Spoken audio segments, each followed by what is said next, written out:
tudo bem com vocês? Estamos aqui para a recomposição de conteúdos da sua disciplina Letramento em Língua Portuguesa. Eu sou a professora Cacau Sotero, nossa intérprete de Libras, e vamos para a resolução de questões, trazendo o conteúdo para você revisar. Interpretação de textos é um conteúdo muito comum, nós fazemos isso o tempo todo. E com o auxílio do material gráfico é muito importante. Acompanhe aí na sua tela. Nós temos aí um quadrinho do Agar que diz assim: não acontecem mais surpresas. A emoção se foi, todos os dias parecem iguais. Estou grávida. Estava brincando. Você pode observar que o Agar está dizendo que as coisas estão monótonas, né? Nada de surpreendente acontece. Mas quando a esposa dele, aqui no terceiro quadrinho, diz estou grávida, olha só, ele é como se ele tivesse dado um pulo e furado o teto. Entenderam? Analisaram o quadrinho, então vamos ver o que a questão propõe.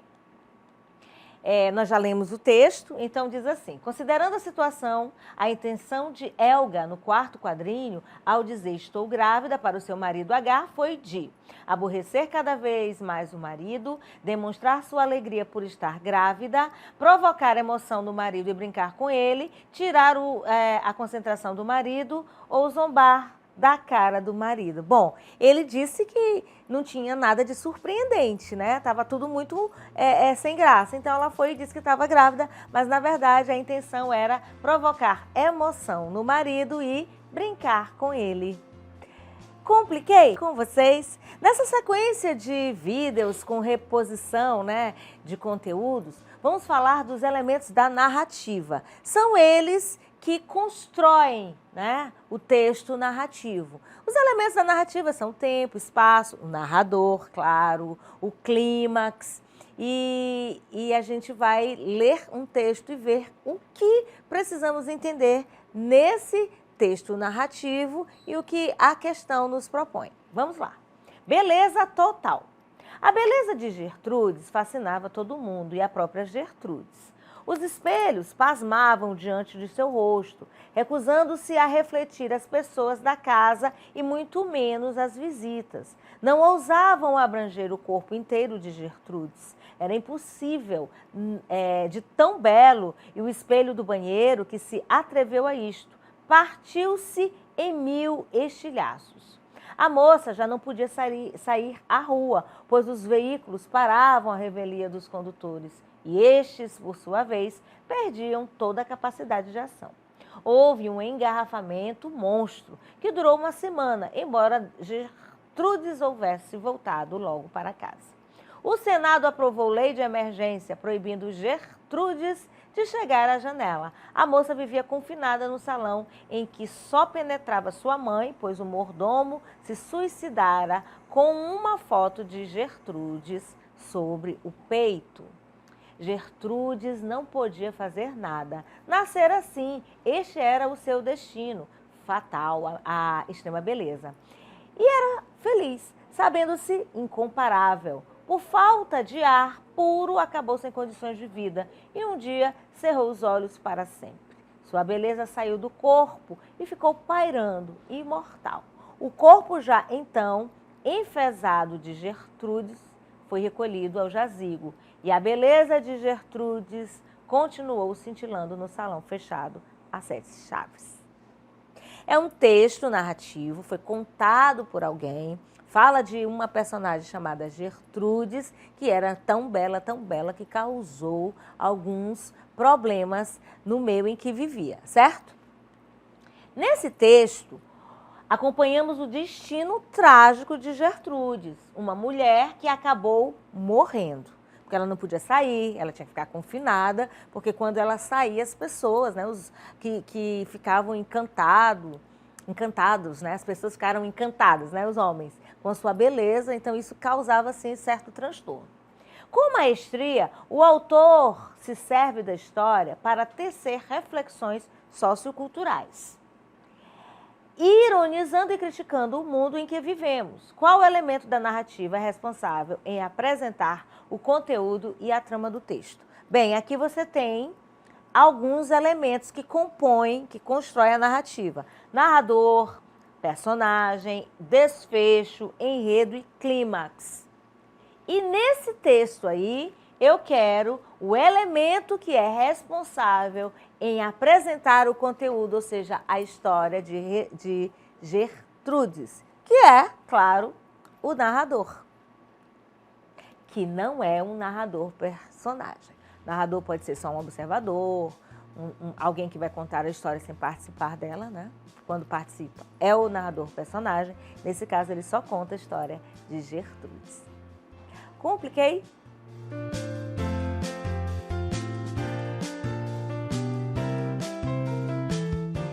Oi, chuchus!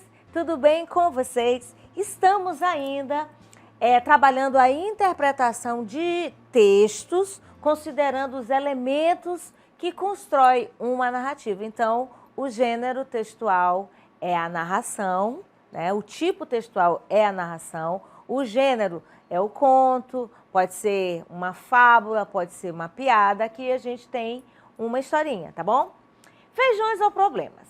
Reza a lenda que um monge, próximo de se aposentar, precisava encontrar um sucessor. Entre seus discípulos, 2 já haviam dado mostras de que eram os mais aptos, mas apenas um poderia. Para sanar as dúvidas, o mestre lançou um desafio para pôr a sabedoria dos 2 à prova.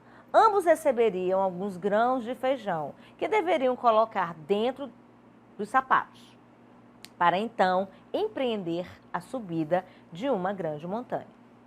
Dia e hora marcado, começa a prova. Nos primeiros quilômetros, um dos discípulos começou a mancar. No meio da subida, parou e tirou os sapatos.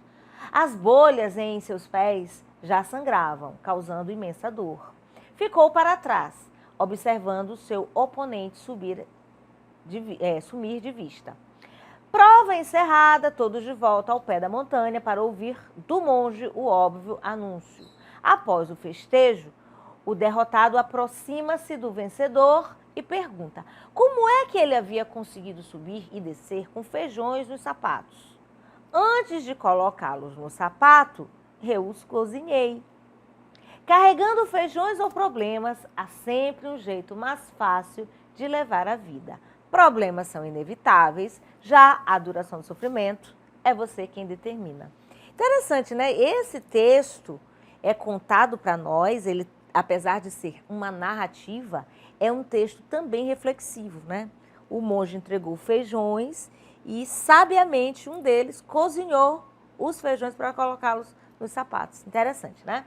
Então, qual é o conflito gerador desse enredo? Enredo é a história em si. E o conflito é aquele momento. Meu Deus, o que vai acontecer? A necessidade do monge encontrar um sucessor, a solução encontrada pelo discípulo vencedor, a subida dos discípulos a uma grande montanha, o desafio proposto pelo mestre aos seus discípulos ou o sofrimento do discípulo ao ver o oponente vencer. Quando a gente assiste a um filme, a gente consegue entender bem o conflito de uma trama, né? Na leitura, o conflito se dá pela necessidade do monge em encontrar um sucessor. Isso é um conflito que ele tem que resolver, ok? Eu fico por aqui. Compliquei?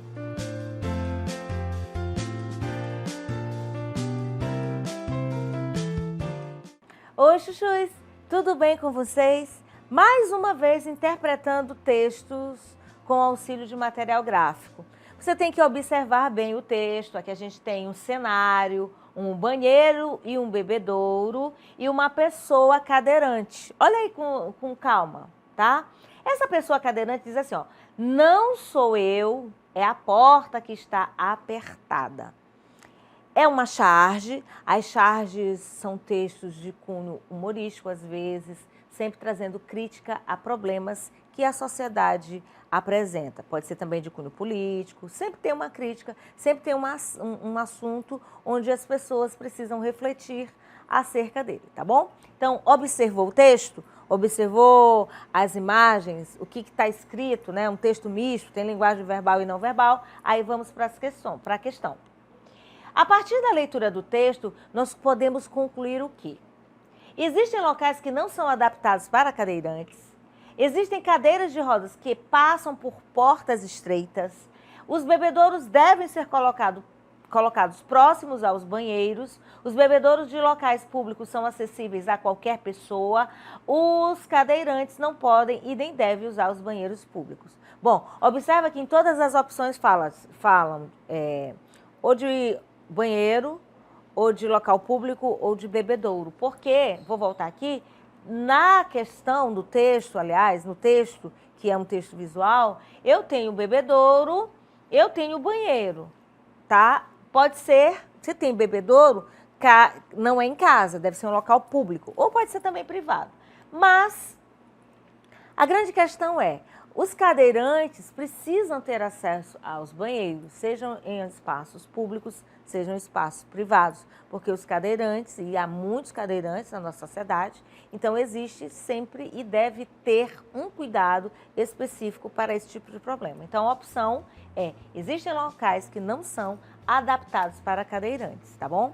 É um assunto que envolve toda a sociedade, então sempre está presente em Charges. Compliquei?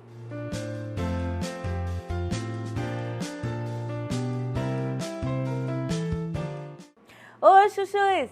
Tudo bem com vocês?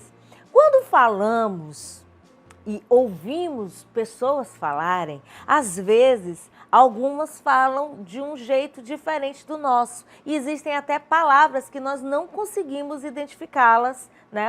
A questão da semântica, né? O seu significado de imediato. Isso porque existem as variações linguísticas. E essas marcas linguísticas, elas vão sendo identificadas através da nossa conversa. Elas vão evidenciar a fala dos interlocutores. Vamos a um texto?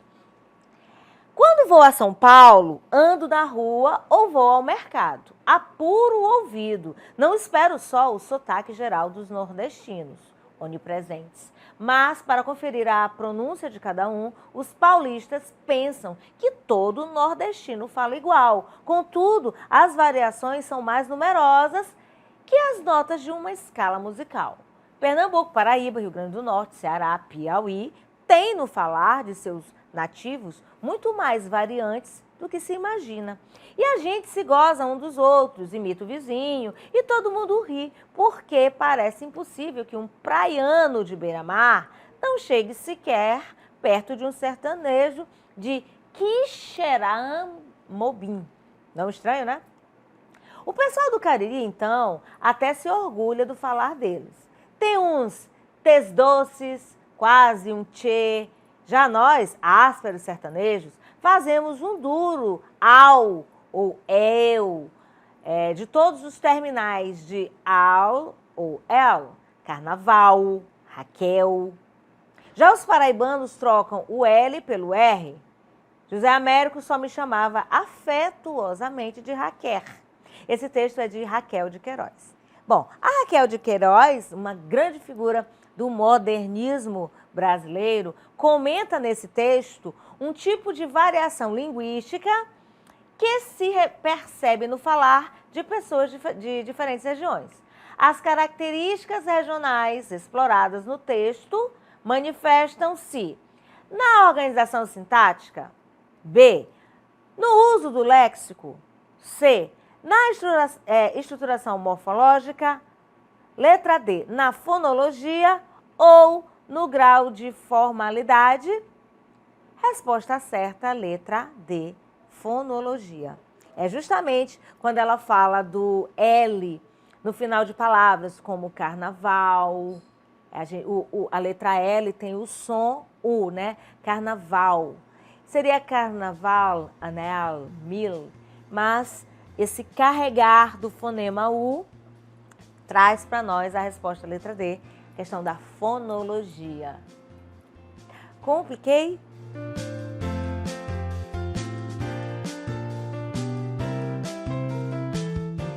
Oi, chuchus! Tudo bem com vocês? Ainda falando dessas marcas linguísticas que identificam os interlocutores de um texto, ou seja, as variações linguísticas, aquele jeito, aquele modo de falar, tipicamente regional ou situacional, né, contextuacional. Vamos ver. Pressa. Só tenho tempo para as manchetes do metrô. E o que acontece na novela, alguém me conta no corredor. Escolho os filmes que eu não vejo no elevador, pelas estrelas que eu encontro na crítica do leitor. Eu tenho pressa e tanta coisa me interessa, mas nada tanto assim. Eu me concentro em apostilas, coisa tão normal. Leio os roteiros de viagem enquanto rola o comercial. Conheço quase o mundo inteiro por cartão postal. Eu sei de quase tudo um pouco e quase tudo mal. Eu tenho pressa e tanta coisa me interessa, mas nada tanto assim. Esse é um trecho de canção gravado pela Paula Toller, né, do Kid Abelha, e a gente usa esse trecho para identificar a presença da linguagem informal. Onde nós temos, letra A, é o que acontece na novela Alguém Me Conta no Corredor. Escolho os filmes que não vejo no elevador.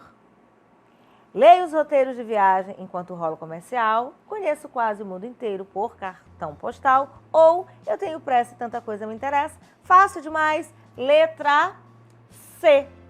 Leio os roteiros de viagem enquanto rola o comercial. Compliquei?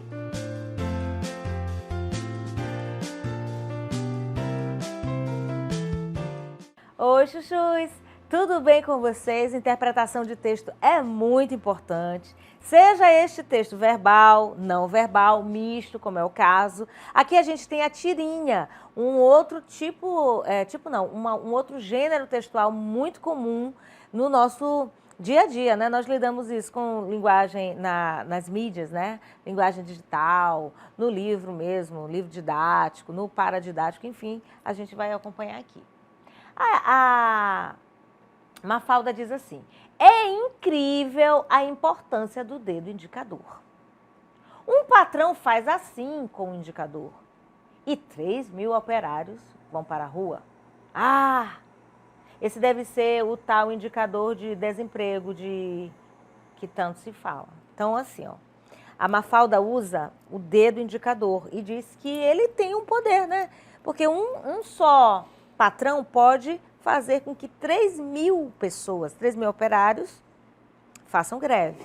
Aí ela diz assim, ó, esse deve ser um indicador de desemprego. Então, são situações diferentes. Na tirinha, qual é o elemento responsável pelo humor?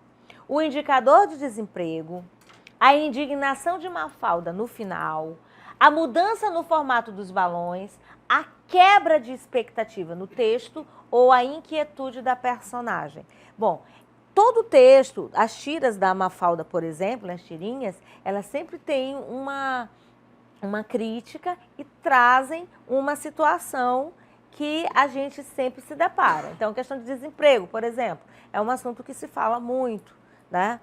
Pode passar o tempo que passar, ou que aumenta, ou que diminui, mas sempre se fala de desemprego. Então, existe aqui uma situação, uma sequência, né? A incrível importância do dedo indicador. Para quê? Para 3.000 operários vão para a rua, né? O patrão faz assim, ou seja, rua, aí mexe com todo mundo. Só que depois muda a questão. A questão não, o assunto, né? O assunto em questão, ele muda, porque ela diz assim, deve ser um indicador de desemprego. Então, existe uma quebra de expectativa. Ela começa falando de uma coisa, depois ela fala de outra. Compliquei?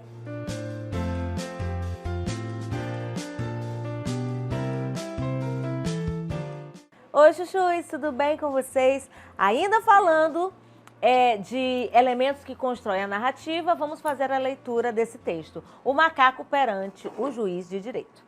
Andava um bando de macacos em troça, pulando de árvore em árvore, nas bordas de uma grota.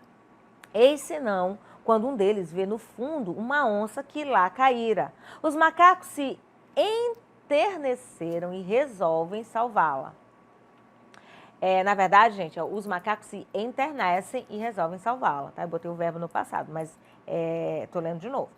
Para isso, arrancam cipós, emendaram-nos bem, né? Amarraram a corda assim feita à cintura de cada um deles e atiraram uma das pontas à onça. Com o esforço reunido de todos, conseguiram içá-la e logo se desamarraram fugindo. Um deles, porém, não o pôde fazer a tempo e a onça segurou imediatamente. Compadre Macaco, disse ela, tenha paciência, estou com fome e você vai fazer-me o favor de deixar-se comer. O macaco rogou, instou, chorou, mas a onça parecia inflexível. Simão então lembrou que a demanda fosse resolvida pelo juiz de direito. Foram a ele. O macaco sempre agarrado pela onça. É juiz de direito entre os animais o jabuti, cujas audiências são dadas à borda dos rios, colocando-se ele em cima de uma pedra. Os dois chegaram ao macaco. Aliás, os dois chegaram e o macaco expôs as suas razões. O jabuti ouviu e no fim ordenou: bata palmas. Apesar de seguro pela onça, o macaco pôde a si mesmo bater palmas. Chegou a vez da onça, que também expôs suas razões e os motivos. Bata palmas. A onça não teve remédio senão largar o macaco, que escapou. E também o juiz atirando-se na água. Bom, gente, aqui tem um conflito novamente, que é um dos elementos da narrativa. Nós já falamos uma vez, vamos falar de novo. O conflito começa quando um bando de macacos andava em troça. Os macacos pulavam de árvore em árvore. Um dos macacos avista uma onça no fundo. O jabuti pediu para a onça bater palmas. Um macaco desmorona próximo a uma onça. Você já sabe que a resposta é a letra C. Tudo começa, né? O conflito é uma situação conflituosa e esse conflito começa quando o macaco avista uma onça no fundo de um buraco. Então, a partir daí, o enredo, ou seja, a história se desenvolve. Entenderam? Compliquei?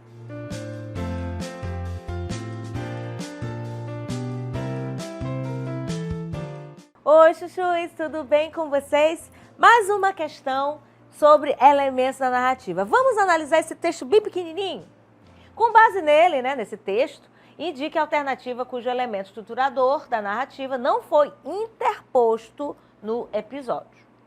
Por que não quis pagar uma garrafa de cerveja, Pedro da Silva, pedreiro de 30 anos, residente na Rua Xavier 25, Penha, matou ontem em Vigário Geral o seu colega Joaquim de Oliveira. Então, um fato foi narrado, certo? Só que, dentre os elementos da narrativa, um deles não foi interposto nesse episódio. O lugar? Penha, né, gente? O bairro do Rio de Janeiro. Época? Aí a gente vai dizer... matou ontem. Época quer dizer tempo. Ontem, então eu tenho a época. Personagens: Pedro da Silva e Joaquim de Oliveira. Ok. Fato: Pedro não quis pagar uma garrafa de cerveja e matou.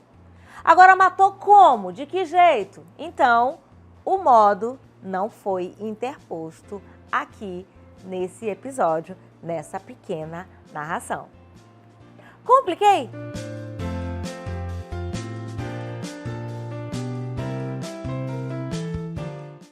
Oi, chuchus, tudo bem com vocês? Hoje nós vamos ainda falar da interpretação textual, considerando os elementos que compõem a narrativa, tá? Os elementos da narrativa, né? Essa construção aí. Então, vamos acompanhar a leitura de um texto de Érico Veríssimo. O incidente que se vai narrar e de que Antares foi teatro na sexta-feira, 13 de dezembro do ano de 1963, tornou essa localidade conhecida e, de certo modo, famosa da noite para o dia. Bem, mas não convém antecipar fatos nem ditos. Melhor será contar primeiro, de maneira tão sucinta e imparcial quanto possível, a história de Antares e de seus habitantes, para que se possa ter uma ideia mais clara do palco, do cenário, principalmente das personagens principais, bem como da comparsaria desse drama, talvez inédito nos anais da espécie humana. Bom, aqui a gente tem um conto, né? Foi falado de Antares, do que aconteceu, de uma data, e a partir daí o narrador tem senso prático, utilitário e quer transmitir uma experiência pessoal. É um narrador introspectivo que relata experiências que aconteceram no passado, em 1963. Em atitude semelhante à de um jornalista ou de um espectador, escreve para narrar o que aconteceu com X ou Y em lugar tal e hora tal, né? Fala de maneira exemplar ao leitor, porque considera sua visão mais correta, ou é um exemplo, um narrador neutro que não deixa o leitor perceber sua presença. Bom, então assim, você pode perceber que a leitura começa, olha, nós vamos contar a história, né, que aconteceu em lugar tal, e isso fez com que a cidade, né, o local, ficasse conhecido da noite para o dia, então não existe nenhuma opinião, não existe nenhuma interferência. Por isso, né, você pode dar uma pausa nesse vídeo, fazer de novo a leitura para entender que a resposta certa é a letra C. Esse narrador, né, atitude semelhante à de um jornalista ou de um espectador, esse narrador simplesmente escreve o que aconteceu com X ou Y em tal lugar e em tal hora. Não existe assim um envolvimento do narrador. Compliquei?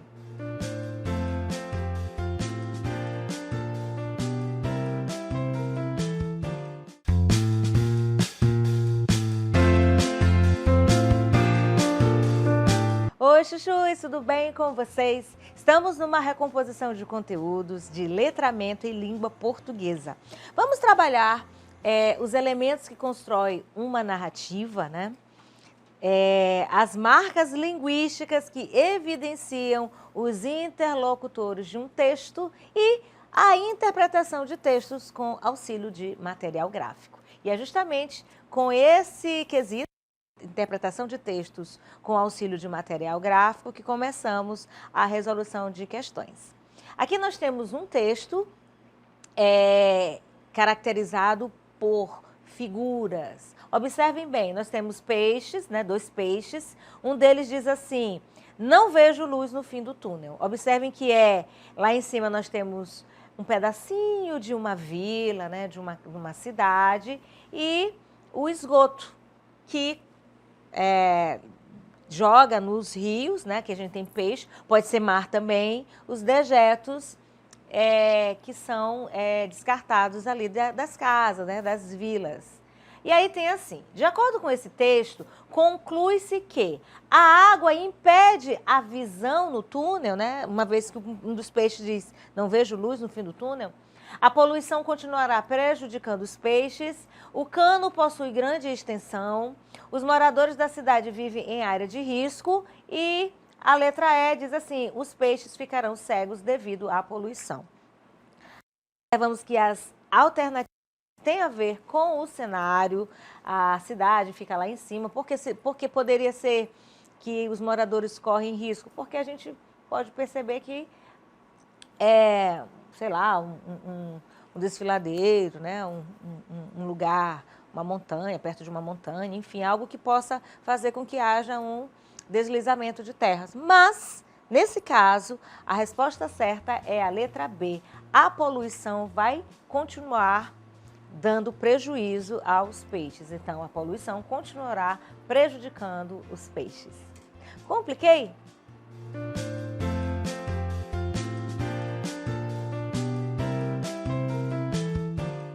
Oi, chuchus, tudo bem com vocês? Variações linguísticas fazem parte do nosso dia a dia. Pessoas às quais nós nos comunicamos, que podem ser de outras regiões.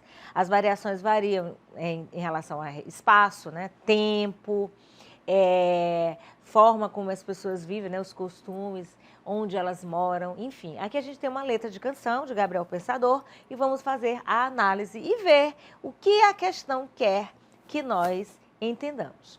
Até quando? Não adianta olhar para o céu com muita fé e pouca luta. Levanta aí, que você tem muito protesto para fazer. E muita greve, você deve, pode crer. Não adianta olhar para o chão, virar a cara para não ver.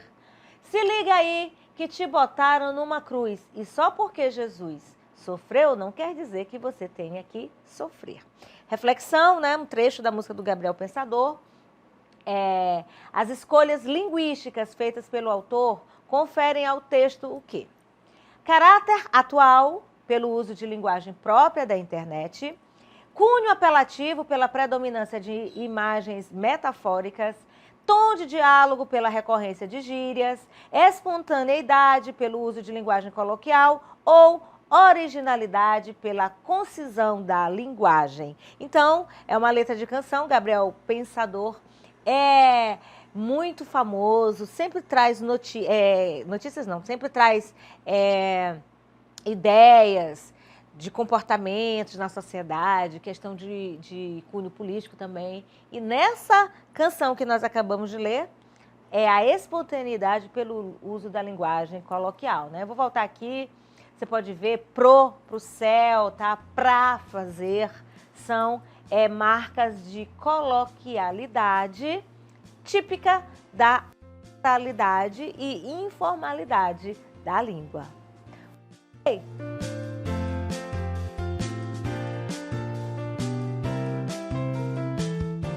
Oi, chuchus! Tudo bem com vocês? Estamos falando de variações linguísticas. São as marcas linguísticas que evidenciam os interlocutores. Aqui nós temos um pequeno texto e nós vamos fazer a análise e ver a questão, a opção certa em relação a esse texto. Mandinga. Vocês já ouviram falar de mandinga? Pois é. Era a denominação que, no período das grandes navegações, os portugueses davam à costa ocidental da África. A palavra se tornou sinônimo de feitiçaria, porque os exploradores lusitanos consideraram bruxos os africanos que ali habitavam. É que eles davam indicações sobre a existência de ouro na região. Em idioma nativo, mandinga designava terra de feiticeiros. A palavra acabou virando sinônimo de feitiço, sortilégio. Quando eu falar a palavra mandinga, a pessoa sempre faz essa associação e agora você já sabe de onde vem essa palavra e por que ela é usada nesse sentido.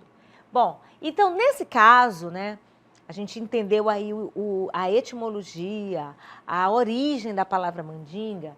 Então, nesse texto, evidencia-se que a construção do significado da palavra mandinga resulta de um contexto histórico, aliás, contexto sócio-histórico, diversidade técnica, descoberta geográfica, apropriação religiosa ou contraste cultural. Bom, você sabe, né? O texto falou, é porque ali habitavam pessoas, né? Vou voltar aqui para você ver, ó. No período das grandes navegações, os portugueses davam à costa ocidental da África o nome mandinga. E como ali moravam, né, pessoas lá, os lusitanos fizeram essa associação porque os exploradores queriam, né, como é que o próprio nome está dizendo, os exploradores queriam o quê? Tirar o ouro daquela região e chamavam de bruxos os africanos que ali habitavam. Então, o tempo foi passando, a gente entende que é um contexto sócio-histórico, letra A. Compliquei?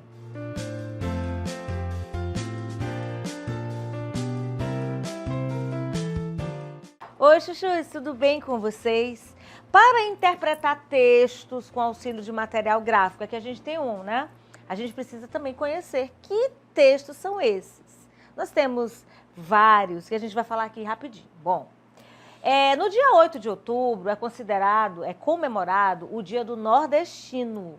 A data foi criada em homenagem a um dos ícones da cultura nordestina do século XIX, Antônio Gonçalves da Silva, o Patativa do Assaré, popular poeta, cantor e compositor cearense. Ao observar a imagem ilustrativa de Patativa do Assaré, percebe-se que o autor utilizou de uma técnica de gravura típica da literatura de cordel. Bom, literatura de cordel a gente conhece, é aquela literatura de rima, tá? Ela conta a história, é uma narrativa, né, em rima, e também é colocada num cordão com pegadores, tá? Mas hoje a gente vai entender aqui qual é a técnica utilizada na gravura do Patativa do Assaré. É uma charge? Você conhece a charge. É uma pintura em tela? Também você conhece. É uma tirinha? Muito comum nas provas, nos vestibulares. É uma xilogravura ou é um meme? Lembrando que meme é típico de linguagem digital, né? Nas mídias, nos textos digitais, a gente também tem os memes. Então, aqui a gente tem um exemplo de xilogravura. Se você não sabia, está sabendo agora. É uma gravura, né? Ela é normalmente em preto e branco, traz os traços da pessoa a qual é retratada. E aqui a gente tem um exemplo de xilogravura de Patativa do Assaré. Letra D. Compliquei?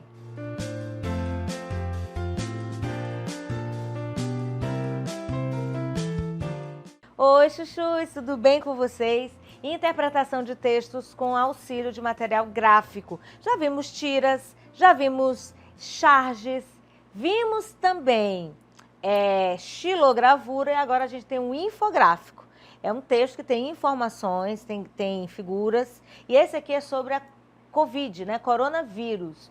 Tem aí uma pessoa com sintomas, febre, tosse, falta de ar, tem um modo de transmissão, tem a prevenção e tem também a informação, né? Ou as informações de se caso alguém estiver infectado, né? Então tem que evitar. E aí eu aproveito para falar que coronavírus, né? Covid, uma cepa da Covid está transmitindo de novo, está sendo transmitida de novo, e quem transmite os vírus somos nós. Então a gente tem que tomar muito cuidado com isso.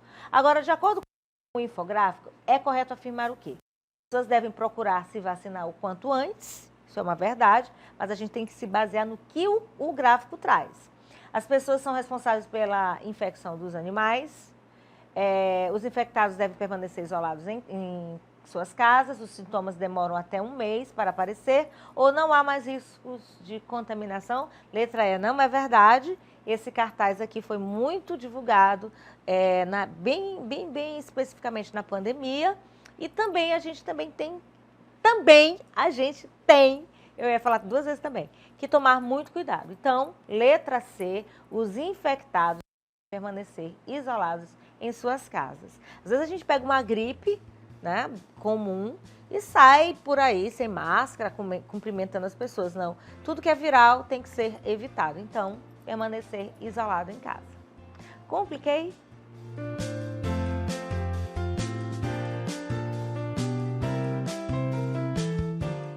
Oi, chuchus, tudo bem com vocês? Como vocês já sabem, os elementos da narrativa são responsáveis por esse texto, né? Narrativo. Vamos fazer uma leitura? O estudante. Meu nome é Roberto, tenho 15 anos, estou escrevendo a vocês porque preciso desabafar a grande dor que queima lá dentro. Poderia desabafar com um parente qualquer, mas a mágoa é grande demais, tão grande que transborda do meu coração e enche o universo. Então, fiquei horas e horas em meu quarto, indo de um lado para o outro, no desespero sem fim, até que uma luz clareou meu cérebro. Então, sentei-me e comecei a lhes escrever. Vocês, por favor, perdoem a letra trêmula, que não vem do meu estado emocional, mas sim da terra úmida que cai de minha mão, apesar de já fazer horas que as enchi e não tive coragem de jogar sobre o caixão de meu irmão. O trecho abaixo aponta um narrador-personagem. Rapidinho, tá? Narrador-personagem é aquele elemento da narrativa que participa da história. E aí você pode observar, né? Desses trechos aqui que eu tirei do texto, qual deles aponta que temos um narrador-personagem? Letra A grande dor que queima. Letra B, mas a mágoa é grande. Letra C, então fiquei horas e horas. Letra D, tão grande que transborda, ou letra E, num desespero sem fim. Se é narrador-personagem, ele conta uma história a qual ele participa, né? Participa do enredo. Então, letra C. Então, fiquei horas e horas. Eu quem? O narrador. Tá bom? Deu para entender? Compliquei?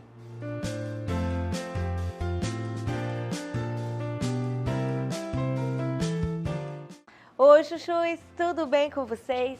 Vamos fazer a leitura de um poema para trabalhar variações linguísticas, né? Aquelas marcas linguísticas que evidenciam no caso o eu lírico, se for um poema, os interlocutores de um texto, de repente é um diálogo, enfim, aqui a gente tem um poema.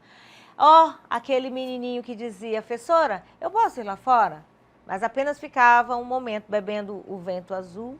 Agora eu não preciso pedir licença a ninguém, mesmo porque não existe paisagem lá fora, somente cimento. O vento não mais me fareja a face como um cão amigo, mas o azul irresistível persiste em meus olhos. A palavra fessora, eu escuto muito em sala de aula, é um exemplo de linguagem. Culta, científica, informal, padrão ou escolar.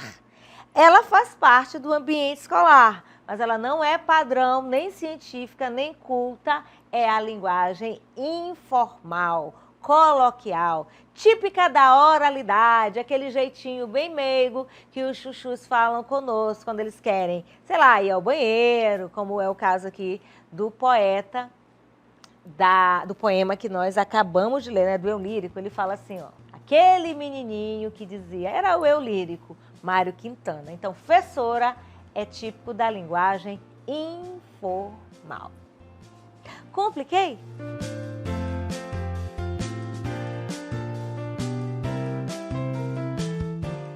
Oi, chuchus, tudo bem com vocês? Ainda sobre interpretação de texto com auxílio de material gráfico. Aqui a gente tem uma tira do Calvin, que é bem famoso. Observe a imagem e diga para nós, para que o Calvin abriu guarda-chuvas? Primeiro quadrinho ele aparece com guarda-chuva. No segundo quadrinho começa a chover, no terceiro ele abre, mas ele não vai se proteger da chuva, ele começa a pular dentro do guarda-chuva cheio de água, então não dá nem para eu perguntar para vocês se a letra A, lê aqui as opções, sabendo já que era para brincar na chuva, coisa de criança. Resposta certa, letra D, é uma inferência a partir de imagens. Não tem nada dizendo aqui, mas você observa, não tem nem inscrições aqui também, é um texto somente não verbal, tá? Não tem palavras. E a gente faz a inferência a partir das imagens. Letra D, resposta certa. Compliquei?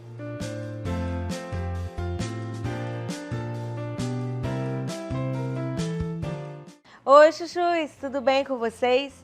Apesar de termos uma gravura, uma figura, uma tira, na verdade, é uma tirinha, nós vamos não para a interpretação de texto com auxílio de material gráfico, embora seja importante. Vamos dar ênfase às marcas linguísticas que vão evidenciar os interlocutores, tá bom? Mas a gente tem aqui um texto interessante.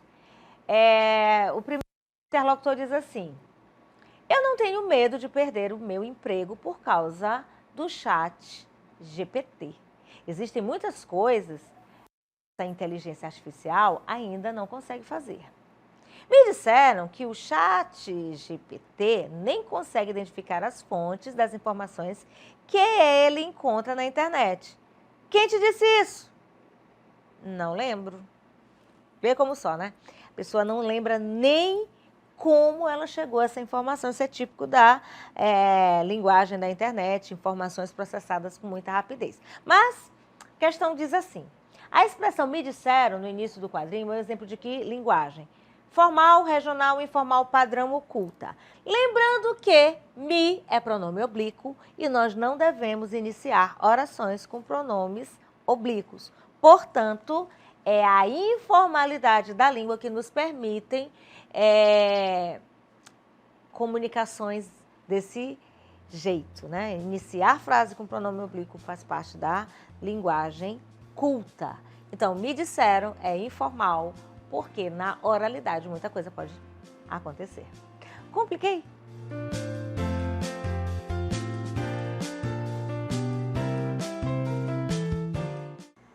Oi, chuchus, tudo bem com vocês?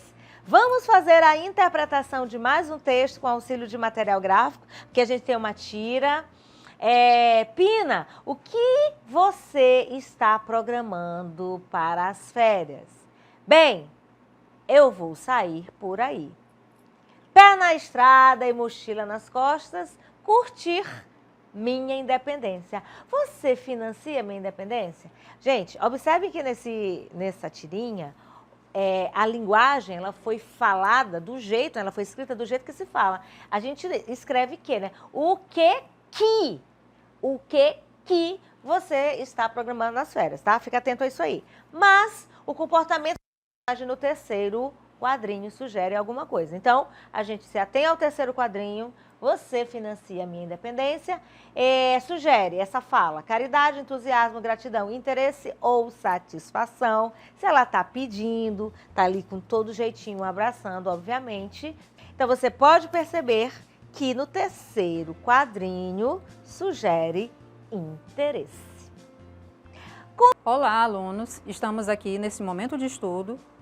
Por quê? Porque você vai estar se preparando para fazer uma avaliação e, nesse momento aqui, nós estamos trazendo algumas questões, exercícios resolvidos para você relembrar a técnica, né?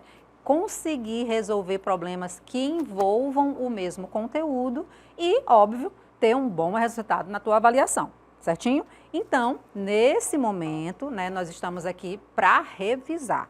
Fica atento, porque nós já vamos começar a leitura das questões. Você já sabe como é que funciona. Você vai fazer a leitura atenciosa, vai ver as informações essenciais para a tua resolução, já destaca, e aí separa, bota uma listinha de tudo que você precisa para responder as questões. Acompanha aí na tua tela a leitura. Diz o seguinte: observe a figura abaixo, que representa uma escada apoiada em uma parede que forma um ângulo reto com o solo. Olha só, primeira informação, já está dizendo aí que existe um ângulo reto, tá? Então, já destaca aí essa informação. Continuando a leitura.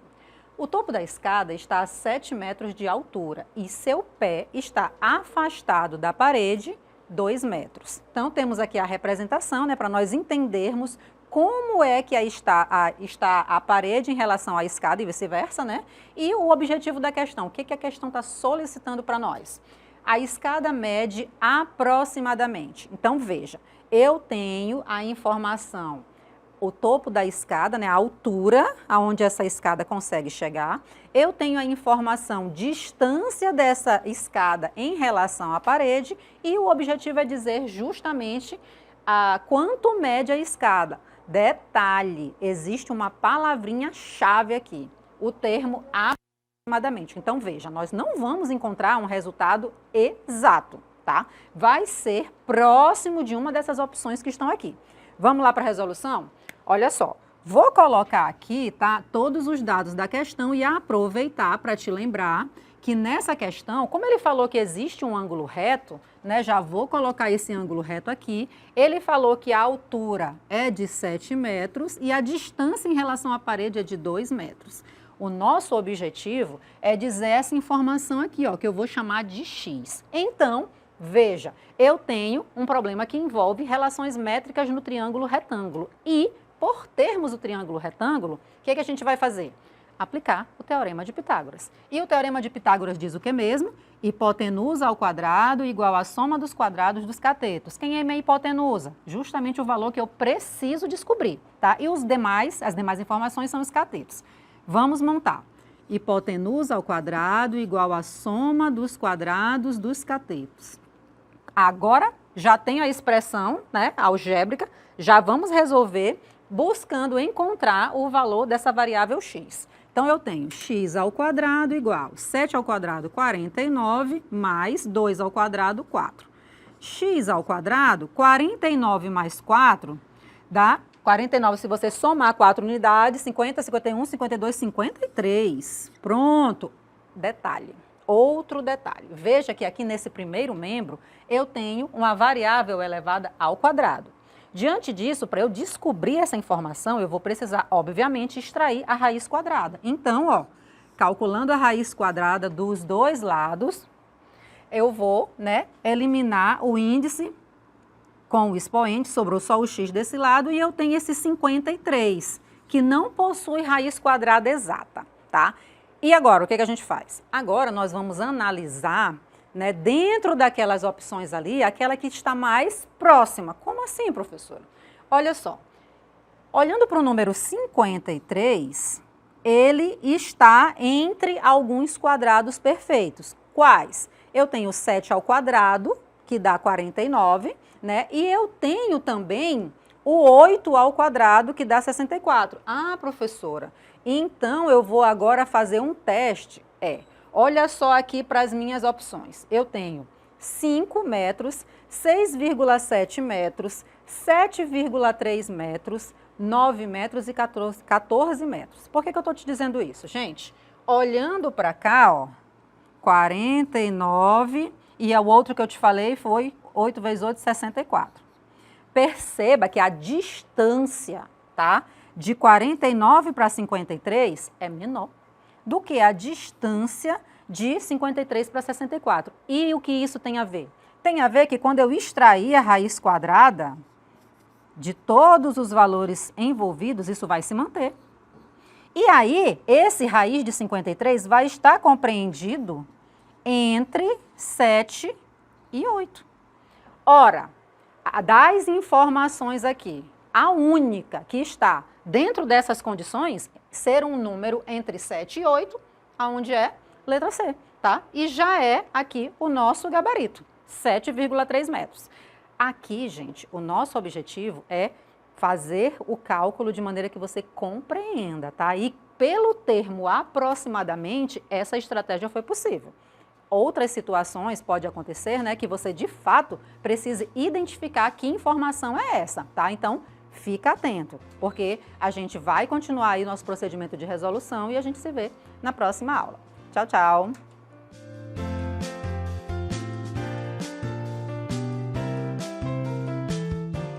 Olá, alunos! Estamos aqui para resolver mais uma questão. Lembra que tu está aqui estudando para a tua revisão, você vai fazer uma avaliação. Fica atento no procedimento de resolução, tá? O conteúdo, qual é? Relações métricas no triângulo retângulo. Acompanhe a leitura aí do enunciado e vamos resolver mais uma questão. Questão de número 2 diz o seguinte: a figura abaixo mostra um portão feito com barras de ferro. Para garantir sua rigidez, foi colocada uma barra de apoio. Então, veja, essa barra de apoio, pela representação aqui, ela está na diagonal, tá? E as informações desse portão, comprimento, a altura. Então, a altura dele é 1,5 metro e o comprimento, né, ou a largura, vamos usar esse termo, 2 metros. Olha o que está sendo perguntado para nós. Qual a medida desta barra de apoio? Gente, eu tenho novamente um triângulo retângulo, tá? E vamos usar, né, essas informações e já resolver dizendo a informação solicitada. Triângulo retângulo, 2 metros, altura 1,5 metro e a informação vou chamar de x. Triângulo retângulo, teorema de Pitágoras. Hipotenusa ao quadrado, que no caso aqui é o x ao quadrado, igual à soma dos quadrados dos catetos. Então, eu tenho 1,5 ao quadrado mais 2 ao quadrado. Fazendo aqui, né, essas informações, se eu for fazer 1,5 mais, 1,5 vezes 1,5, tá? Por que eu estou fazendo essa informação aqui? Porque vocês têm a mania de olhar esse expoente 2 e usar o termo mais. Gente, aqui não é somado não, é multiplicado, tá? Vamos fazer essa multiplicação. 5 vezes 5, 25 vão 2. 5 vezes 1, 5 com 2, 7. 1 vezes 5, 5. 1 vezes 1, 1. Vamos somar agora. Ficou 5. 7 com 5, 12. Foi 1. 1 mais 1, 2. Eu tenho 2 dígitos após a vírgula. No meu resultado, eu também preciso ter 2 dígitos após a vírgula. Quer dizer que o meu número é 2,25. E esse 2,25 vai ser somado com o 4, que corresponde a 2 ao quadrado. E agora? Agora vamos somar 2,25 mais 4, que dá 6,25. E, obviamente, como eu tenho uma raiz quadrada, eu já posso extrair a raiz quadrada desse número. Olhando ali para as opções, a gente já direciona para o nosso gabarito, que no caso ali é a letrinha A, tá?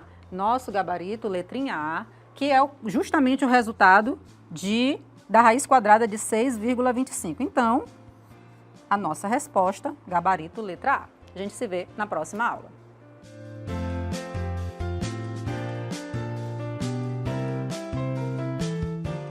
Olá, alunos! Novamente aqui para resolver mais uma questão envolvendo o assunto relações métricas no triângulo retângulo. Questão de número 3, o enunciado diz o seguinte: Décio viu um grande escorredor no parque de diversões e ficou curioso para saber o seu comprimento.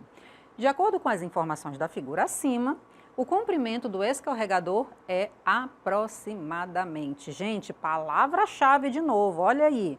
Aproximadamente. Eu não vou encontrar exatamente nenhuma dessas opções. Eu vou encontrar uma informação próxima dessas que estão aqui colocadas. Vamos lá montar nosso triângulo retângulo e nele colocar as informações. Altura 7 metros e a outra informação, né, no chão em relação, né, à ponta do escorregador até de onde começa a escada vai ser de 10 metros.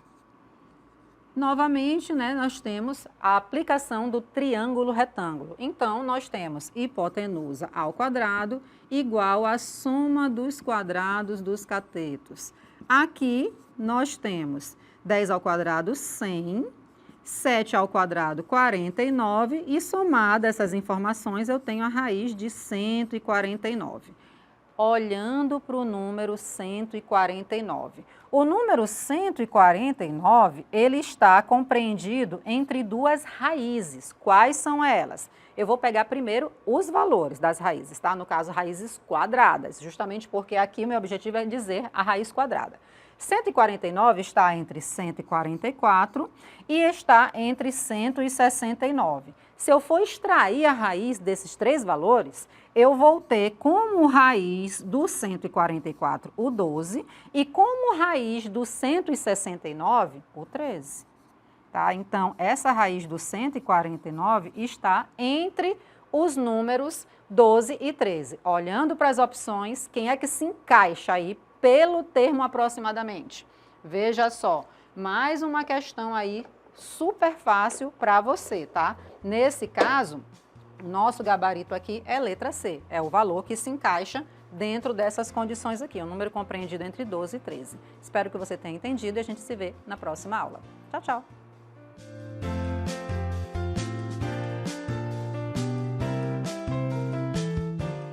Olá, estamos aqui para a resolução de mais uma questão. Por quê? Porque você está estudando, revisando para fazer uma avaliação, né? Então, vamos lá. O conteúdo agora são equações do segundo grau, leitura do enunciado, que diz o seguinte: um pedreiro usou 2.000 azulejos quadrados e iguais para revestir 45 metros quadrados de parede.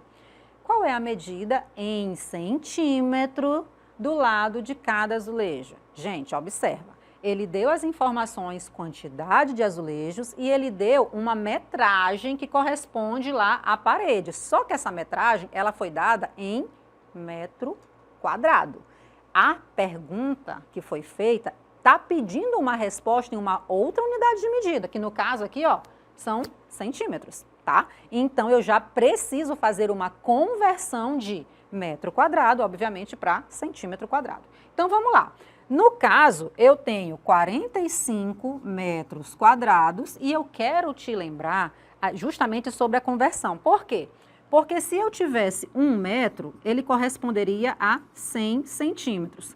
Como eu tenho 1 metro ao quadrado, esses 100 centímetros precisam ser elevados ao quadrado. E isso significa o quê? Significa que eu vou ter agora 10.000 centímetros quadrados, comparado com 1 metro. Mas a questão não é 1 metro, a questão são 45 metros quadrados. Obviamente, né, eu vou fazer a multiplicação de 45 por 10.000. Então, vou acrescentar aqui 4 zeros e esse número agora, de 45 metros quadrados, passou para 450 centímetros quadrados. Beleza, esse 450 centímetros quadrados é justamente o tamanho da parede, né? A parede foi revestida com azulejos. E quantos azulejos foram usados? 2.000. Logo, eu vou pegar esse 45.000, ou melhor, 450.000 e vou dividir por 2.000. Agora, tá? Vou fazer minha divisão. Como eu tenho zeros, né, em quantidades que são possíveis ser canceladas tanto em cima quanto embaixo, eu já vou fazer esse cancelamento, ó. Esse com esse, esse com esse, esse com esse. Então, agora, eu preciso fazer 450 dividido por 2. Ora, meu povo, 450 dividido por 2 dá 225. Basta você fazer a divisão rapidinho, tá? Normal, tá? 4 por 2 dá 2, resto 0, 5 por 2 dá 2, sobra 1, 10 por 2 dá 5, resto 0, divisão exata. Só falei, eu não escrevi, mas é para você entender por que eu cheguei nesse 225 centímetros quadrados. Acabou? Não, porque 225 nem tem aqui. Por que disso? Porque a pergunta está pedindo para eu dizer a medida do lado. Isso aqui corresponde à área do azulejo. Lembra que a unidade de medida, ó, aqui todo o tempo é centímetro quadrado. Então, para eu dizer o lado, que é, né, um quadrado de lados iguais, eu vou fazer L ao quadrado igual a 225, logo o L vai ser a raiz desse 225 e agora sim nós temos o nosso gabarito, que corresponde a 15 centímetros. Nossa resposta. Espero que você tenha compreendido e até a próxima aula. Tchau, tchau!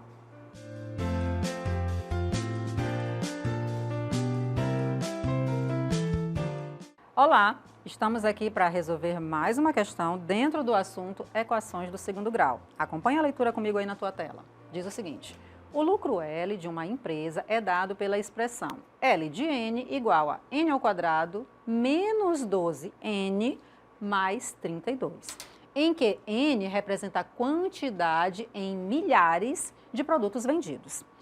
Qual a quantidade de produtos em milhares, no mínimo, que essa empresa tem que vender para que seu lucro seja nulo? Professora, a senhora fez a leitura aí com uma entonação em um termo. A senhora deu uma entonação em no mínimo. Pois é, justamente porque essas duas palavrinhas juntas vão ser essenciais para nós dizermos a nossa resposta ao final, tá? Veja, eu tenho uma equação do segundo grau, já está ali, ó, completa. Vamos escrever. Ela é L de N igual a N ao quadrado menos 12N mais 32. Ele mencionou lucro nulo, ou seja, lucro igual a zero. Então, essa informação bem aqui, meu povo, ó, eu vou fazer ela igual a zero. E veja, tanto faz, como é uma igualdade, tanto faz eu colocar no começo, no primeiro membro, ou no segundo.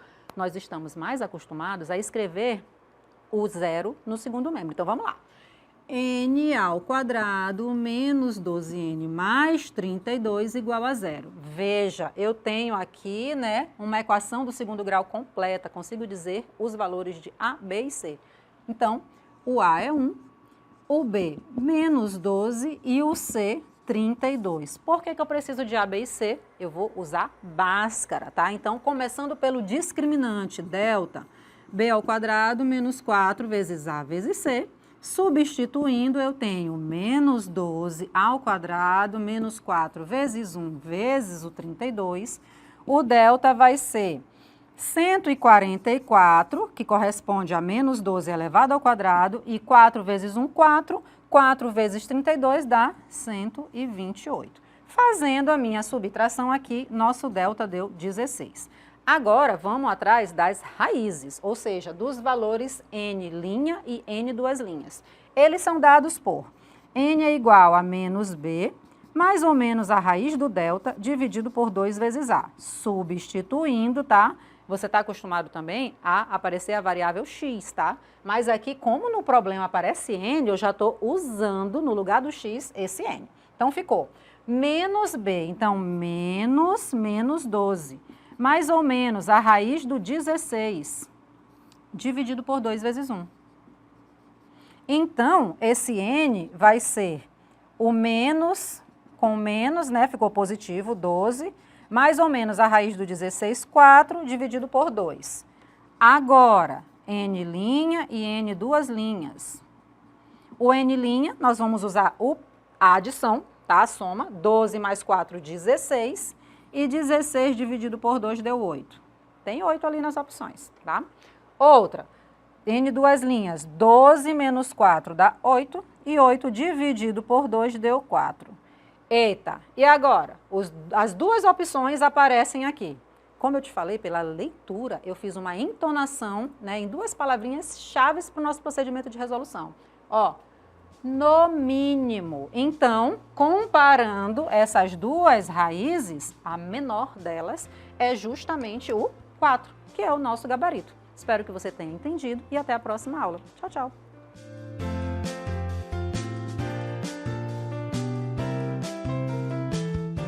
Olá, estamos aqui para responder mais uma questão sobre equações do segundo grau. Então, você já sabe, né? Acompanhe a leitura e fica atento com os detalhes que vão sendo informados ao longo da leitura.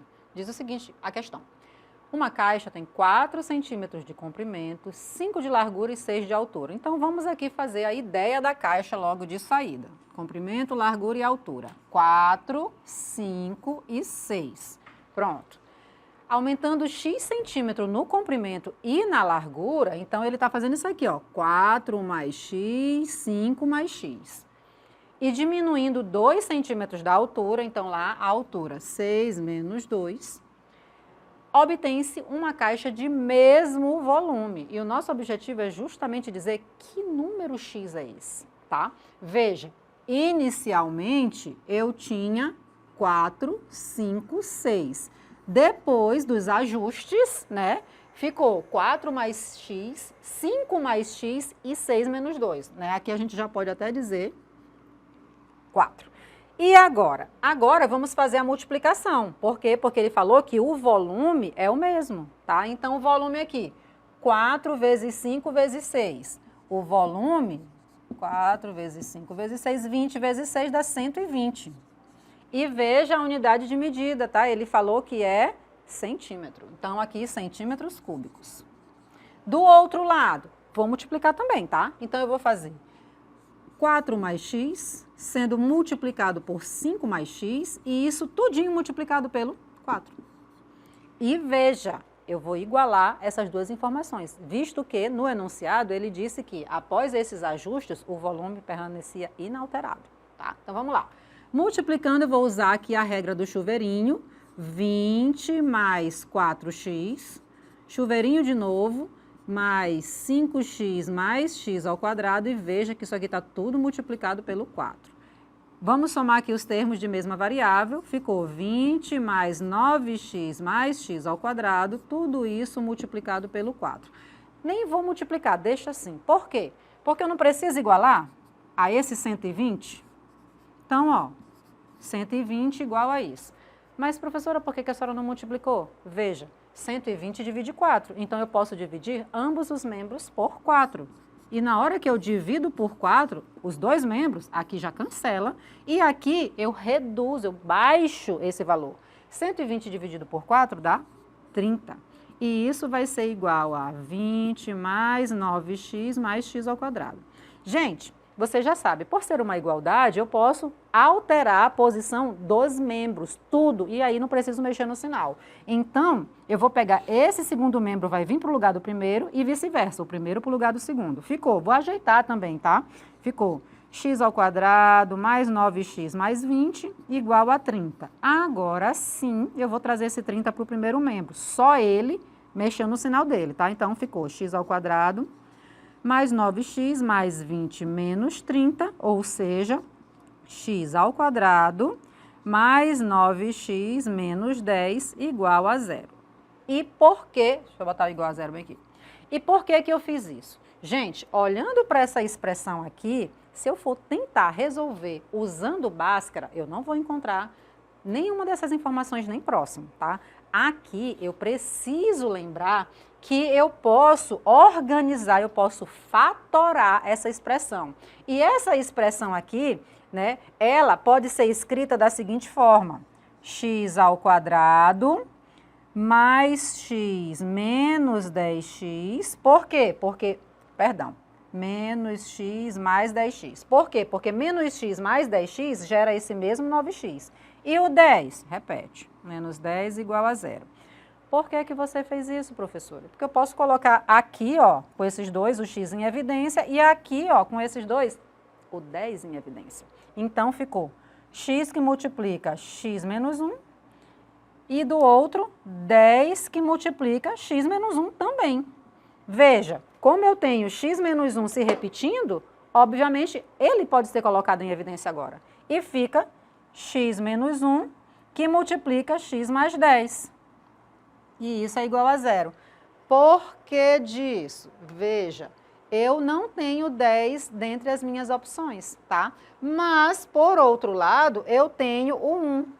Esses valores aqui, ó, que são utilizados para gerar essa expressão que representa uma equação do segundo grau, eles são as raízes da equação do segundo grau, tá? Nesse sentido, aqui, esse 1 é x menos a que multiplica x menos b, tá? Então, nesse sentido, eu posso afirmar que a nossa resposta aqui, nosso gabarito, já é a letra A, o número 1. Espero que você tenha entendido e até a próxima aula. Tchau!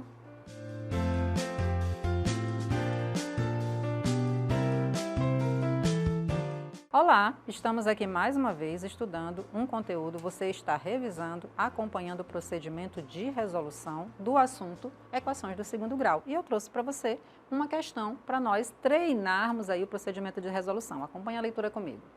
O proprietário de uma fazenda adquiriu alguns pássaros que se alimentam de lagartas para acabar com a praga que infestou a sua plantação. A equação L de t igual a 4t ao quadrado menos 80 vezes t mais 400 representa o número de lagartas L de t em milhares após t dias da presença dos pássaros na plantação. Olha o comando da questão. Diz o seguinte: qual é o tempo gasto para acabar com a população de lagartas? Gente, acabar a população de lagartas é fazer L de t igual a 0. Tá? E aí, como se eu pegasse essa expressão aqui, essa equação, toda ela, né? 4t ao quadrado menos 80t mais 400 igual a 0. E é isso que nós vamos fazer. Então, 4t ao quadrado menos 80t mais 400 igual a 0. Gente, eu tenho múltiplos de 4 aqui nesse coeficiente. E então, isso me permite fazer a divisão por 4 nos dois membros. Por que disso, professora? Para trabalhar com números mais baixos. Quando é possível se fazer, faça. Porque para você vai acabar percebendo que esses números que vão ser gerados serão bem mais rápidos, porque são mais baixos, tá? Mas se você se sentir confortável em responder sem fazer essa divisão, não tem problema nenhum, você vai encontrar a mesma resposta, tá bom? Ó, 4 dividido por 4 dá 1, 1 vezes t ao quadrado é ele próprio, menos 80t dividido por 4 dá 20t, mais 400t dividido por 4 dá 100t. Ou melhor, só 100, né? Não tem variável, desculpa. E aqui, nesse segundo membro, ora, eu tenho 0, nadinha, para dividir para 4. Quanto é que cada um vai receber? Ora, se eu não tenho nadinha, eu preciso dividir nadinha em 4, vai ser nadinha para os 4, certo? Ou seja, 0 dividido por qualquer número continua dando 0. Detalhe. Desde que esse qualquer número não seja ele próprio, porque isso gera uma indeterminação matemática, tá? Então, aqui, nesse caso, dá 0. Pronto, equação do segundo grau aqui com valores mais baixos, vou separar valores de A, B e C e ir atrás dessa informação T. A é 1, B menos 20, C 100. Delta, B ao quadrado menos 4 vezes A vezes C, substituindo menos 20 ao quadrado menos 4 vezes 1 vezes 100. Olha o que aconteceu. Menos 20 ao quadrado já dá 400. E eu vou tirar de 400, 400. Ou seja, o delta aqui zerou. Se delta zerou, eu tenho uma raiz real dupla, certo? E essa raiz real dupla, eu posso até continuar, né, atrás do valor, no caso t. Eu botei x pelo costume, tá? Mas é t por conta da variável da questão. T vai ser menos b, mais ou menos, a raiz de delta, dividido por 2a. Só que lá na parte, né, do mais ou menos a raiz do delta, eu tenho aqui, ó, a raiz do zero. Então, essa informação bem aqui, ó, vou fazer nadinha com ela. Isso quer dizer que o meu t, ele vai ser reduzido a menos b sobre 2a. E quem é isso? Menos 20 dividido por 2 vezes 1. Ou seja, 20 dividido por 2, 10, nosso gabarito. Aí, no caso, serão necessários 10 dias para acabar com a população de lagartas. Eu espero que você tenha entendido e a gente se vê na próxima aula. Tchau, tchau!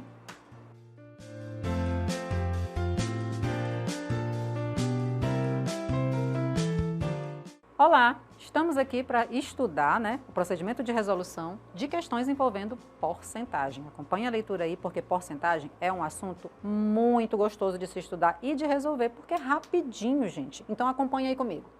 João trabalha em uma empresa com um salário de R$ 890. O salário dele está defasado, tá? Está fora do limite do salário mínimo, né, que atualmente é mais de R$ 1.000.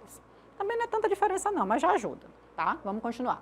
No final do ano, João receberá um aumento de 10%, coisa boa, né? Agora, no final do ano, vai ter 10% de aumento. E eu preciso dizer qual vai ser o novo salário de João no final do ano.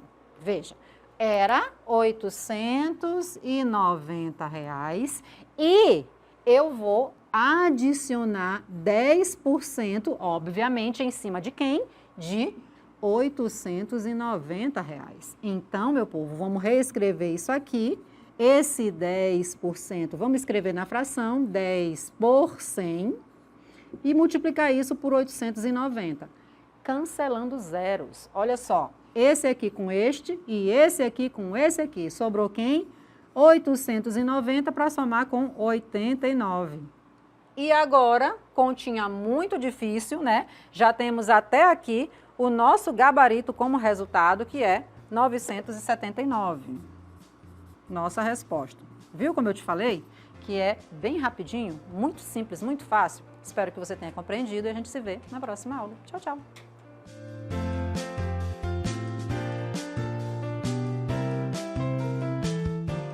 Olá, estamos aqui revisando questões envolvendo o assunto porcentagem. Estamos na questão de número 9, enunciado diz o seguinte. No aniversário de Rita, havia 60 brigadeiros sobre a mesa. No final da festa, Rita notou que havia sido consumido 75% dos brigadeiros. A quantidade de brigadeiros que não foi consumido na festa foi. Professora, a senhora fez entonação no não. Pois é, para você não se confundir. Ele não quer o que foi consumido, é o que não foi, ou seja, o que sobrou, tá? Então, vamos olhar para esse 60 como um tabuleiro dividido em 4 regiões. Se eu for fazer esse tabuleiro só dividido no meio, 60 dividido no meio dá 30. Mas esse meio, ó, esse pedacinho aqui, ó, é 30. O de baixo também. Mas esse meio está dividido de novo no meio. Ou seja, o 30 está dividindo no meio. Então, gente, eu tenho 15 em cada região. Professora, a senhora está falando de pizza. A questão é brigadeiro. Calma, tudo tem um sentido aqui. Gente, ele falou que foi consumido 75%. Cada região dessa aqui, que eu botei 15 brigadeiros, corresponde a 25%. Ou seja, 25 mais 25, 50, mais 25, 75. Então, tudo isso aqui que eu acabei de pintar corresponde ao que consumiram. O que sobrou, meu povo?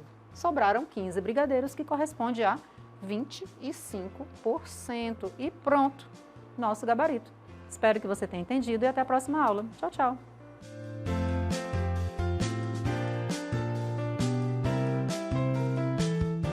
Olá, estou trazendo para você aqui mais uma questão envolvendo o assunto porcentagem. Veja, você tem aí um leque de opções para você ficar craque nesse assunto, hein? E essa questão aqui é uma questão que a gente vê muito no nosso dia a dia, né? Quando vai fazer compras, aproveitando aí a época de festas de final de ano, né? A gente pega algumas promoções. E veja, aqui tem um anúncio, uma oferta que diz o seguinte: o tênis custava R$ 150 e passou a custar R$ 99. Olha o que está sendo solicitado. Eu preciso dizer o percentual de desconto. Gente, para eu dizer o percentual de desconto, eu vou pegar o valor que ficou, no caso R$ 99, e vou dividir pelo valor antigo, no caso R$ 150. Então, fazendo essa divisão, lembra, tá, que você aí vai fazer essa divisão. Como esse aqui é menor, precisa colocar um zero, colocar o 0, aqui e segue na multiplicação. Eu já vou me adiantar aqui e vou colocar a resposta, que no caso é 0,66. 0,66, isto está muito tendencioso a ser 66%. Posso botar essa resposta a esse meu gabarito?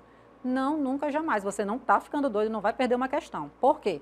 Porque falou que é um desconto. Então, do 100%, do 100%, que é a mesma coisa de 100 dividido por 100, portanto, 1, você tira o 0,66. Então, 1 menos 0,66. Aí sim, tu vai encontrar o teu gabarito, que no caso é o 0,34, ou seja, 34%. Atenção, hein? Não vai olhar aqui para esse número, tá ali nas opções, vou marcar.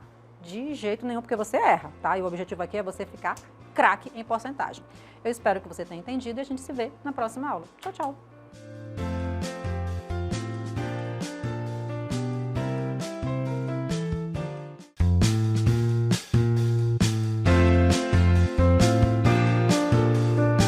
Olá, estamos aqui para um momento de estudo onde você está se preparando para fazer uma avaliação. E veja, estamos trazendo aqui questões relacionadas a esses assuntos que você será avaliado.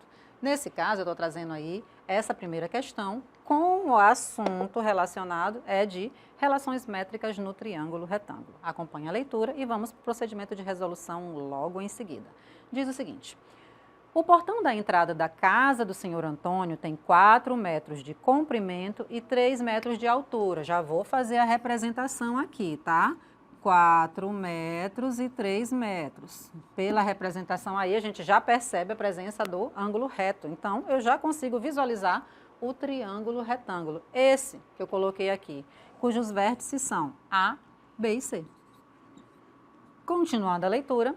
Diante disso, o comprimento da trave de madeira que se estende do ponto A até o ponto C é trave de madeira, ou seja, eu preciso dizer essa informação aqui. E diante do problema envolvendo o triângulo retângulo, vamos resolver usando o Teorema de Pitágoras, que diz que a hipotenusa ao quadrado é igual à soma dos quadrados dos catetos. Aqui, nossa hipotenusa é a variável x e os catetos 4 e 3. Resolvendo aí, x ao quadrado vai ser 16 mais 9, portanto, 25, e a raiz do 25 já é 5. Nosso gabarito aqui da questão, letra A. Espero que você tenha entendido e aí a gente se vê na próxima aula. Tchau, tchau!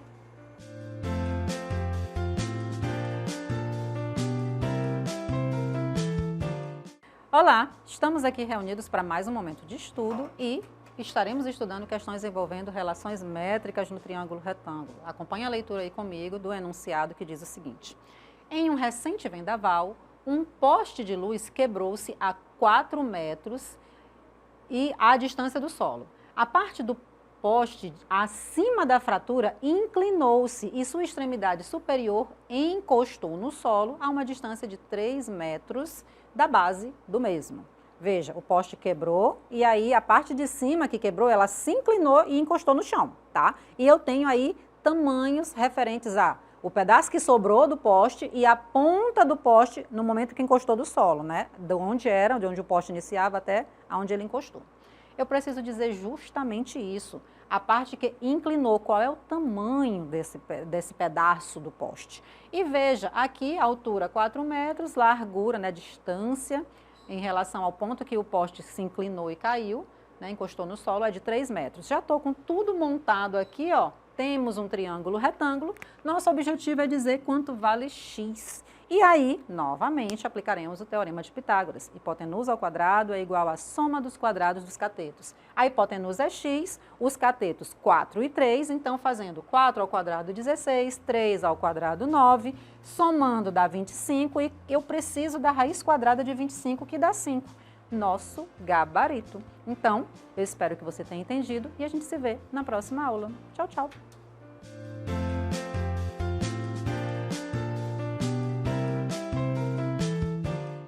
Olá, estamos aqui, mais um momento de estudo, trazendo questões envolvendo o assunto relações métricas no triângulo retângulo. Acompanhe a leitura e o procedimento de resolução desta questão. Ela diz o seguinte: uma torre tem 20 metros de altura e uma pomba voou em linha reta do seu topo até o ponto M. Vou representar aqui, aproveitando, né, o ponto M. A distância do centro da base do monumento até o ponto M é igual a 15 metros. Então, ó, do centro da base até o ponto M, 15 metros. Como mostra a ilustração abaixo. Olha o que está sendo pedido. A distância percorrida por essa pomba em metros é igual a... Veja, A pomba saiu deste ponto e parou neste. Então, pela representação, nós temos um triângulo retângulo. E, obviamente, vamos usar o teorema de Pitágoras, que é hipotenusa ao quadrada é igual à soma dos quadrados dos catetos. Fazendo aqui, ó, cada quadrado desses, né, desenvolvendo, eu vou ter 400 somado com 225. Essa soma dá 625. E extraindo a raiz quadrada dos dois membros, eu vou ter 15. Ou, perdão, 25, tô louca. Tô com fome comendo o número, trocando. Não, gente, é 25, tá? Não é 15, não. É o nosso gabarito letra C. Espero que você tenha entendido e a gente se vê na próxima aula. Tchau, tchau.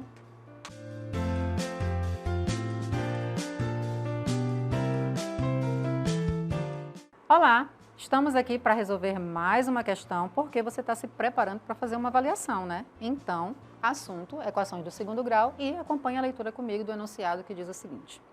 Para acabar com o estoque de inverno, uma loja fez uma queima oferecendo ofertas em todas as mercadorias. Após X dias de ofertas, verificou-se que as vendas diárias Y poderiam ser calculadas de acordo com a função y é igual a menos x ao quadrado mais 11x mais 12. A pergunta, depois de quantos dias as vendas se reduziram a zero? Então, gente, venda reduzida a zero, sendo que venda diária é variável y, o que nós vamos fazer? No lugar desse y, vamos colocar o zero. E aí você já sabe, né? Mudando todos os membros, todos os elementos do membro, a gente não precisa mexer no sinal. Então, nós vamos fazer menos x ao quadrado mais 11x mais 12 igual a zero. Valores de A, B e C. A é menos 1, B, 11 e C, 12. Calculando o discriminante, b ao quadrado menos 4 vezes a vezes c. Substituindo, eu tenho 11 ao quadrado menos 4 vezes menos 1 vezes 12. E isso nos dá 121 mais 48, ou seja, 169. Delta positivo, duas raízes reais e distintas. Vamos atrás delas. X é menos b mais ou menos a raiz do delta dividido por 2 vezes a.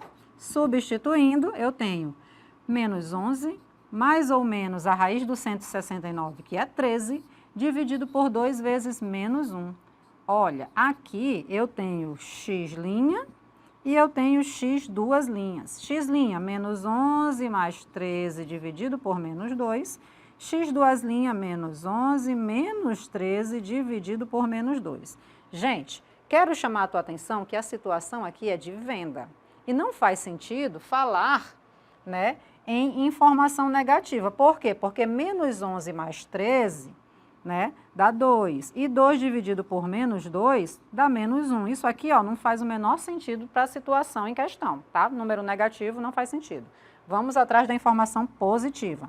Menos 11 menos 13, menos 24. E isso dividido por menos 2, 12. Agora sim, encontramos o nosso gabarito, que se encontra lá na letrinha D, nossa resposta. Espero que você tenha entendido e até a próxima aula. Tchau, tchau.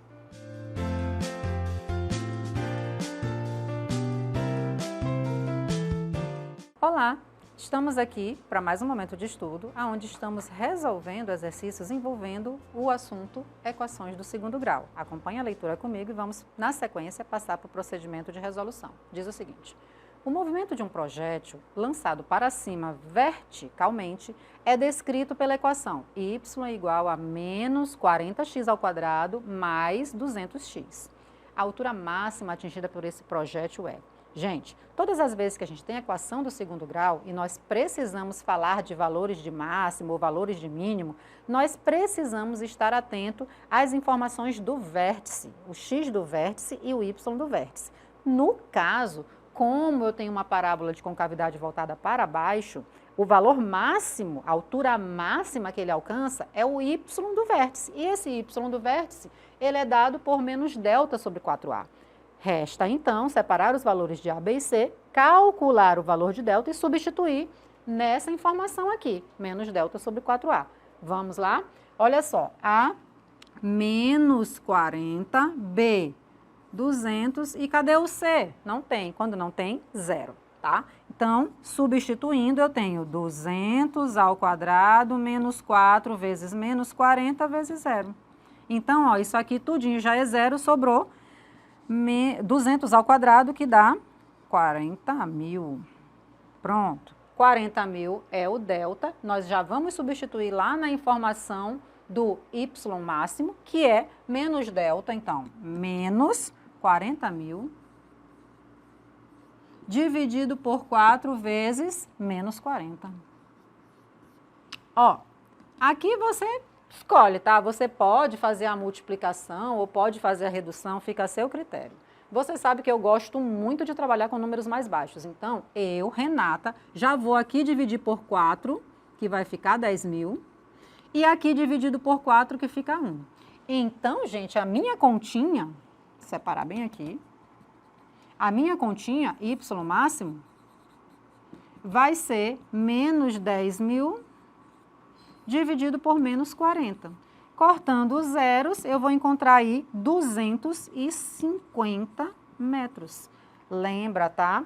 Você precisa montar a continha de divisão para garantir. Aqui, óbvio, né, como a gente está no procedimento de resolução e esses números a gente já tem mais ou menos de cabeça, fica mais simples. Mas você, obviamente, para confirmar, precisa fazer essa divisão. Espero que você tenha entendido e a gente se vê na próxima aula. Tchau, tchau!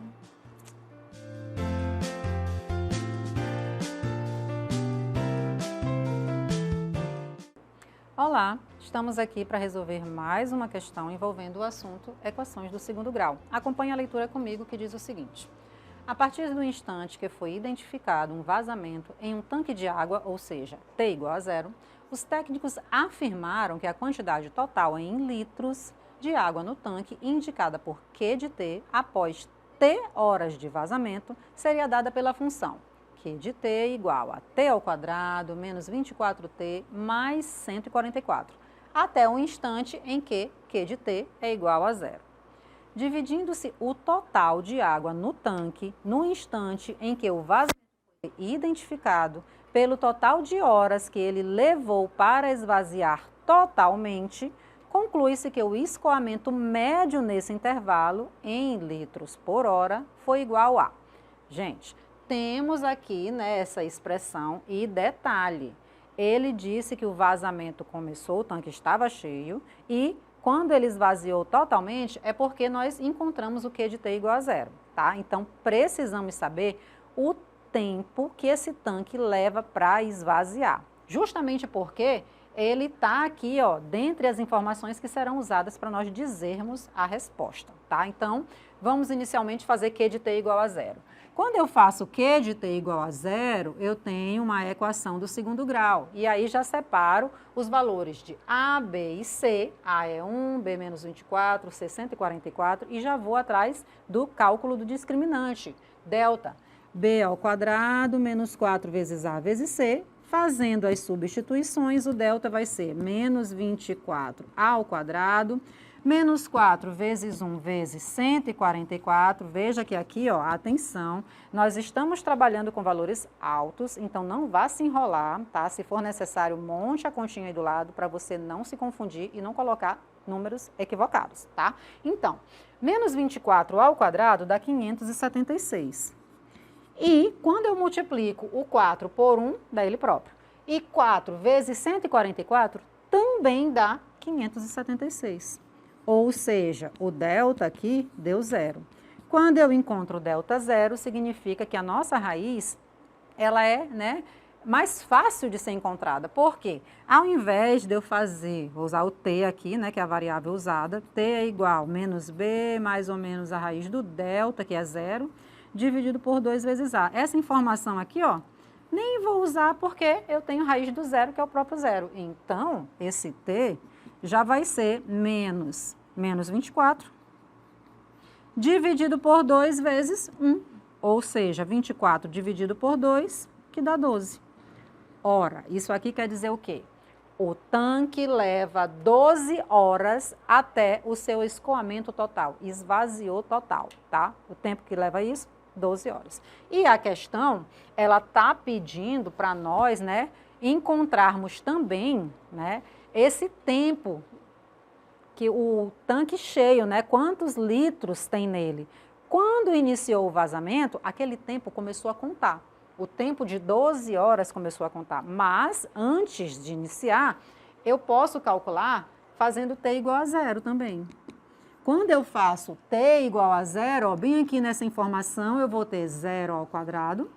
Bem aqui nessa outra informação eu vou ter menos 24 vezes zero. E aí, por fim, vai sobrar para nós o 144. Isso aqui é Q de zero. E óbvio, eu preciso dessa informação porque ele pediu para eu calcular aqui um escoamento médio. Então, ó, não, é zero, sobrou 144. Q de zero é 144. O que eu vou fazer agora? Eu vou dividir Q de zero, antes de iniciar o vazamento, pelo tempo que ele leva para esvaziar, o tempo total. Então, eu vou fazer 144 dividido por 12, que continua dando 12, né? Quadrado perfeito. E aí, nós já temos o nosso gabarito, letra A. Espero que você tenha compreendido e a gente se vê na próxima aula. Tchau, tchau!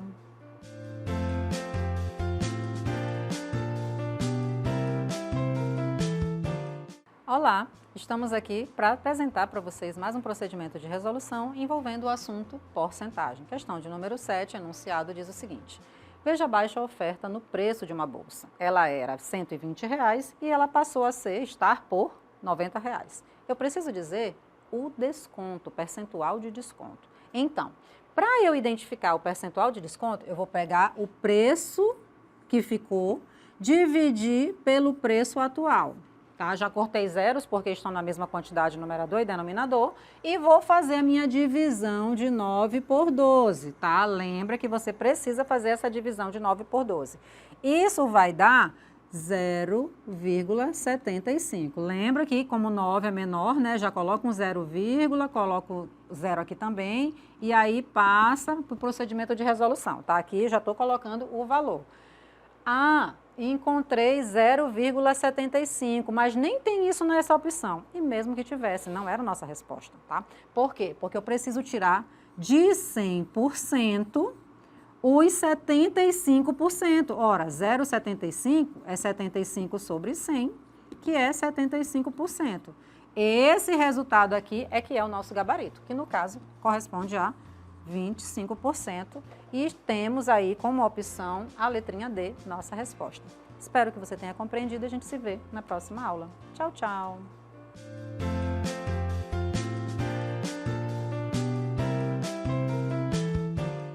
Olá! Estamos aqui trazendo mais uma questão para você acompanhar o procedimento de resolução, porque você está estudando para fazer uma avaliação, certo? O assunto é porcentagem, acompanhe a leitura comigo e vamos começar. Na vitrine de uma loja estava expresso o seguinte anúncio. Então, era só R$ 40 a blusa, em 2 vezes ou 35% de desconto para pagamento à vista, tá? E aí, diante dessa propaganda, nós precisamos dizer o valor pago para caso a pessoa faça uma compra à vista, tá? Então, à vista, eu tenho um desconto de 35%. Ora, 35% em cima de quem? Dos R$ 40. Então, eu vou fazer 40 e vou tirar 35% de 40. Isso significa o quê? Eu vou ter 40 menos 35 sobre 100 vezes o 40. Gente, ó, já vou cortar zero aqui. Poderia até reduzir a fração, tá? Mas vamos deixar por hora assim para você entender que é até mais prático. Olha só, quando eu multiplico 35 vezes 4, eu tenho 140. Tá? Vou repetir o 40 aqui que eu não estou usando ele. E eu tenho 140 para dividir por 10. Cortei zero de novo. Então, gente, tem momentos que é prático você cortar o zero, em outros, aguarda, porque o zero vai aparecer e você corta de novo, tá? Esse foi o caso. Agora, eu vou fazer 40 menos 14 e já encontramos aí a nossa resposta, que corresponde a 26, tá? Nosso gabarito, letra D. Espero que você tenha compreendido e até a próxima aula. Tchau, tchau!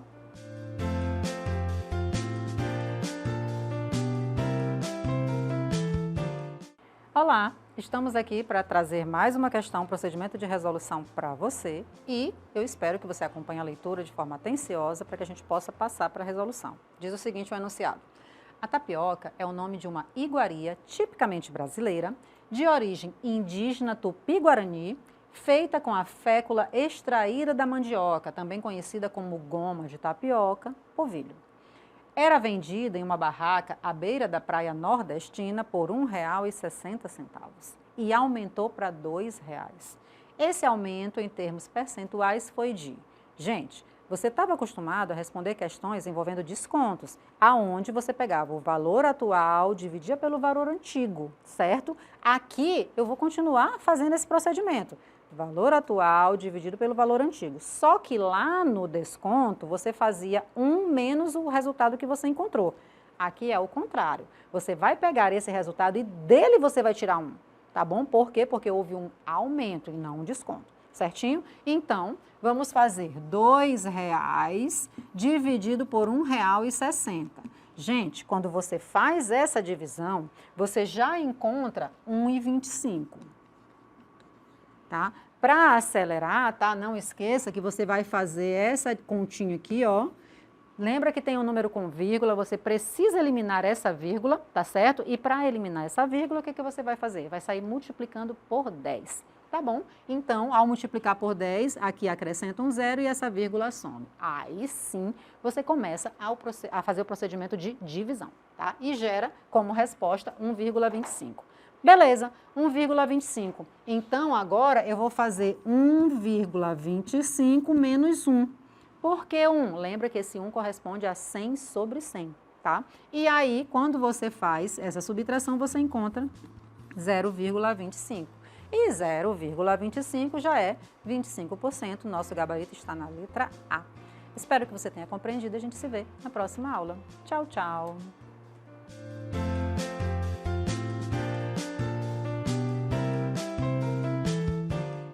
Olá, estou aqui mais uma vez trazendo uma questão envolvendo o assunto porcentagem. Nossa questão de última questão é no caso número 10 e acompanhe a leitura e vamos para o procedimento de resolução. Diz o seguinte: notícia: a enchente desabrigou cerca de 30% da população em uma cidade que tem aproximadamente 50 mil habitantes.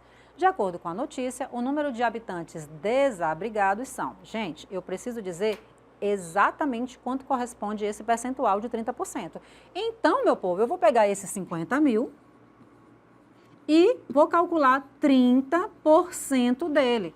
Lembra que 30% nada mais é do que 30 dividido por 100. Vamos cortar zerinhos em mesma quantidade. Esse com esse com esse. Sobrou 5 mil vezes 3. Resultado, 15 mil. Nosso gabarito está aí, lá na letrinha A, nossa resposta. Espero que você tenha compreendido. Estuda, meu povo. Até a próxima aula. Tchau, tchau.